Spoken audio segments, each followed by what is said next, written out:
Dans le parc Henri IV de Clisson, qui par endroits n'était plus approprié au développement de la biodiversité, la municipalité a installé des barrières permettant de cheminer les balades et les activités des usagers du parc. Ces installations ont pour but de laisser la biodiversité du parc reprendre sa place dans les zones dégradées par l'activité humaine. Donc nous sommes dans le parc Henri IV, un des parcs historiques de la ville, parc de verdure où la nature commençait à être un petit peu en difficulté.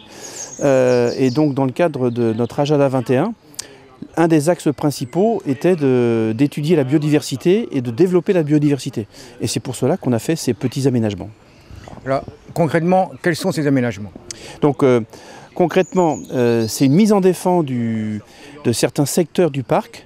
Donc suite à une étude faite par la LPO dans le cadre de l'Atlas de la biodiversité, on s'est aperçu que la biodiversité était en déshérence dans certains endroits et il a fallu donc sur ces endroits-là définir un nouveau cheminement pour dire aux utilisateurs du parc passer à ces endroits-là pour qu'on puisse renaturer les zones en difficulté.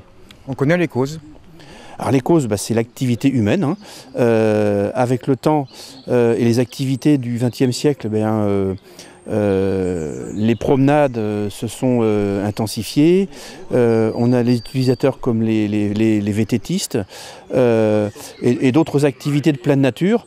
Et donc initialement, ce parc n'avait pas autant de visiteurs, d'utilisateurs, de promeneurs.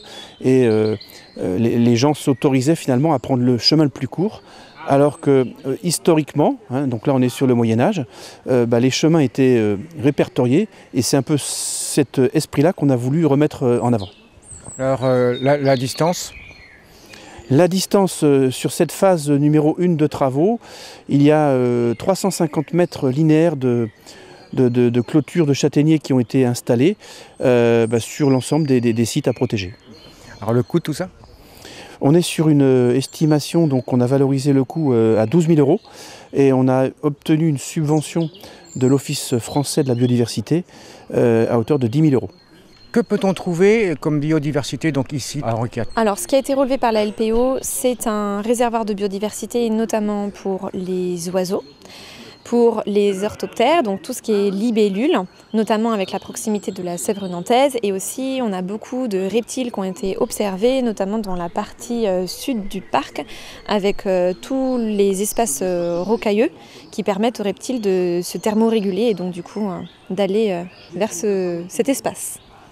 Combien de temps et comment surtout d'abord ça va se régénérer au niveau de la biodiversité? On est sur un minimum de 5 ans. Les barrières ont vocation à rester en place un minimum de 5 ans. On prend exemple sur la Garenne-le-Maux juste en face pour avoir une cohérence.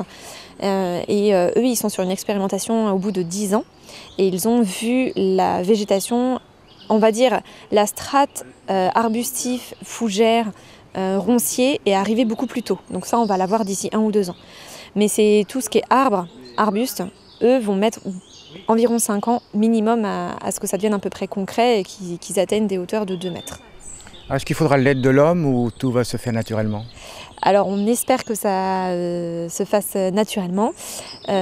Si ce n'est pas le cas, on prendra la décision d'ici peut-être 1 ou 2 ans de donner un petit coup de pouce à la nature et de replanter des espèces endémiques du parc, puisqu'à l'origine, quand on regarde le coteau, normalement c'est un coteau forestier. Donc là on est plutôt sur un coteau dégradé. Donc l'idée ce sera de rajouter sans doute des chênes, des saules, voilà, des espèces endémiques du parc. La première phase des travaux visant à protéger la biodiversité du parc Henri IV est terminée. En attendant les prochaines phases de travaux, on vous invite à respecter les chemins historiques et se tracer par les barrières afin que la nature retrouve sa place.